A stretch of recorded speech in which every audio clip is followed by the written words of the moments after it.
Hello students, welcome to Manoj explorer the hub of mathematics. आज पिले माने गोटे डिडक्शन विषय आलोचना करवा। डिडक्शन रो क्वेश्चन होउची त्रिभुज पी क्यू आर रे पी क्यू और क्यू आर बाहुद्वयर मध्य बिंदु यथाक्रमे एम ओ एन पी आर उपरिस्थ एस जेकोसी एक बिंदु हेले प्रमाण कर जे एम एन क्यू एस को समद्विखंड करिवो। ताले बर्तमान चित्र करिवा, गोटे त्रिभुज करवा। त्रिभुज ना दबा पी क्यू आर। कौच त्रिभुज पी क्यू आर रे पी क्यू और क्यू आर र मध्य बिंदु यथाक्रमे एम ओ एन, अर्थात पी क्यू र मध्य बिंदु एम और क्यू आर र मध्य बिंदु एन।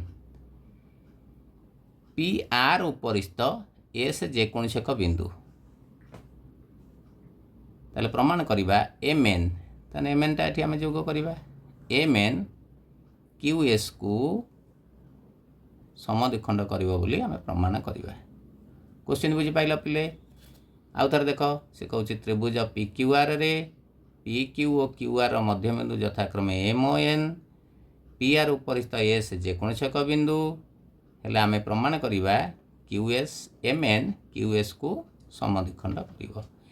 ये जो डिडक्शन था पिला माने प्रमाण करिबा एटा उपपाद्य 2 उपरे आधारित। उपपाद्य 2 रो कथन कौन थिला पिला टिके मने पकाओ। नले बही देखिबो, से कहूची एक त्रिभुजर 2 बाहु को समानुपात रे अंतर विभाजन करुथबा रेखा उक्त त्रिभुजर तृतीय बाहु सह समांतर। ठीक है, उपपाद्य 2 पिला माने उपपाद्य 2 रो कथन कौन थिला ना एक त्रिभुजर 2 बाहु को समानुपात रे अंतर विभाजन करुथबा रेखा उक्त त्रिभुजर तृतीय बाहु सह समांतर। अर्थात गोटे त्रिभुज करवा। त्रिभुजर मानकर एबीसी त्रिभुज नेले त्रिभुज एबीसी रे 2 भाग को समानुपात रे अंतर विभाजन करुथबा रेखा जदि एटा एक्स आ वाई बिंदु रे अंतर विभाजन करे एवं A X by B X is equal to A Y by C Y हुए। जदि एटा हुए अनुपातटा समान हुए ताले एक्स वाईटा विशेष समांतर हम। एटा हला उपपाद्य 2 रो कथन। डिडक्शन करिया पई पिला माने सबले उपपाद्यर कथन गुडा को भलो भाबे मन रखिबो।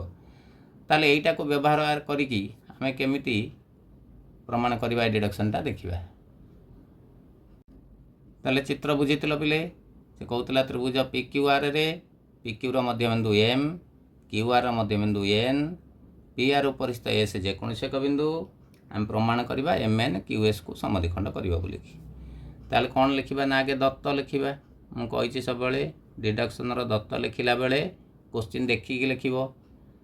ताले दत्त हला त्रिभुज पी क्यू आर रे पी क्यू ओ क्यू आर बाहु द्वयर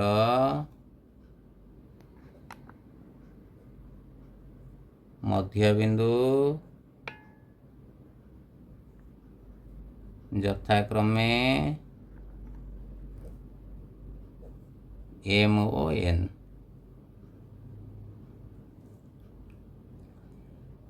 पी आर उपरिस्थ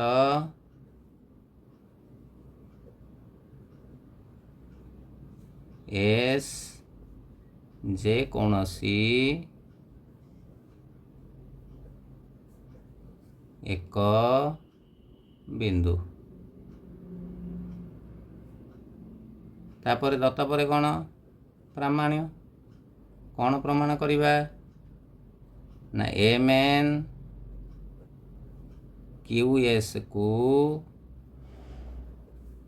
समद्विखंड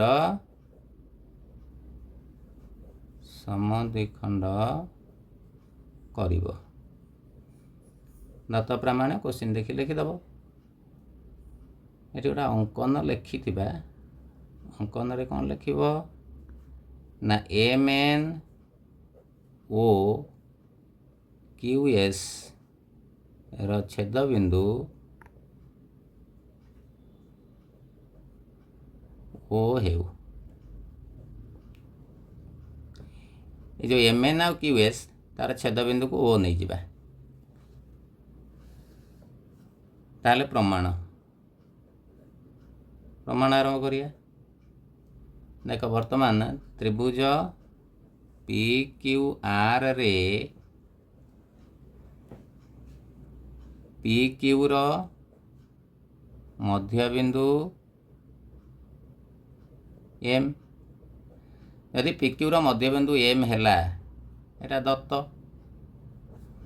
ताहले कौन हम ना आमर Q M by P M, तामाने क्यू एम टा पी एम सह समान होइतिबो, यदि समान हैला ताहले Q M by P M केते हबो ना 1 हबो, एवं क्यू आर रो मध्यबिंदु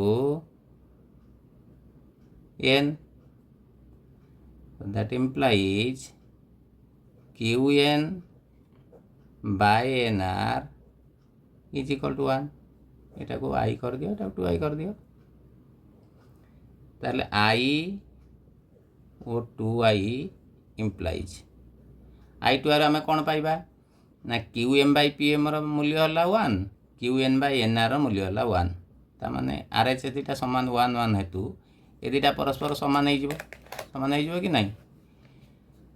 सो that implies Q M by P M is equal to Q N by N R. आमर उपपाद्य 2 कौन कहला ना जदि अनुपात दुटा समान हुए एम एन बर्तमान पी आर सह समांतर हो, दैट इम्प्लाइज एम एन समांतर पी आर, कहीं ना उपपाद्य 2 जोगु।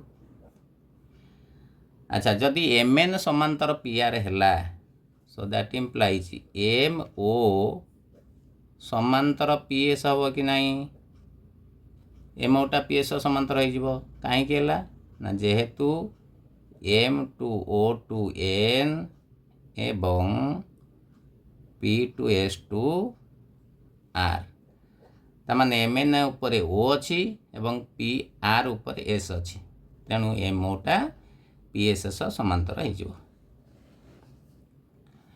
ताले वर्तमान देखिबा त्रिभुज पी क्यू एस रे, त्रिभुज पी क्यू एस रे एम ओ समांतर पी एस, ताल that implies Q M by P M is equal to Q O by O S. एटा उपपाद्य 1 अनुसार है गोटे त्रिभुजर 2 बाहु को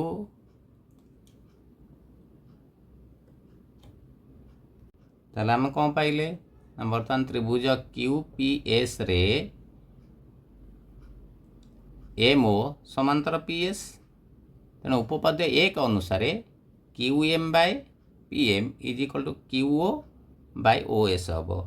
उपाध्याय 1 कथन कौन थिला, गोटे त्रिभुजर गोटे बाहु सह समांतर एक सरल रेखा त्रिभुजर अन्य 2 बाहु को जो 2टी रेखाखंड विभक्त करे से माने समानुपाती, ताले एठी क्यू पी एस त्रिभुजरे ओ एम ओ समांतर पी एस, तेणु ये जो बाहु दुटा है कार क्यू पी और क्यू एस सी समानुपात विभक्त हे, अर्थात Q M by P M is equal to Q O by O S.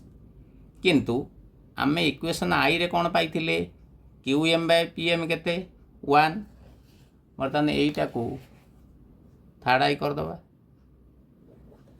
आई रे पाई Q M by P M 1, बर्तमान Q M by P M टा क्या सह समान है Q O by O S, ताले आई ओ third I implies Q O by O S is equal to 1। जदि Q O by O S 1 है ताले कौन हम ना Q O is equal to O S हो, ताले क्यू ओ जदि ओ एस सह समान है, ये देख पे मैंने क्यू ओ जदि ओ एस सह समान है, ओटा क्यू एस मध्य बिंदु हो कि नहीं, ताले that implies O Q S मध्य बिंदु। जदि ओ क्यू एस मध्यबिंदु है दैट इम्प्लाइज कौन हम ना Q O is equal to O S हम बा ओटा कार एम एन आउ क्यू एस छेदबिंदु थिला बा एम एन क्यू एस को समद्विखंड करिवो समद्विखंड करिवो प्रूव्ड पिला माने बुझी होउची ना नाही डिडक्शन तुमको केमिति लागुची कमेंट करी जणाइबो नेक्स्ट वीडियो रे आउ डिडक्शन दिया दबा।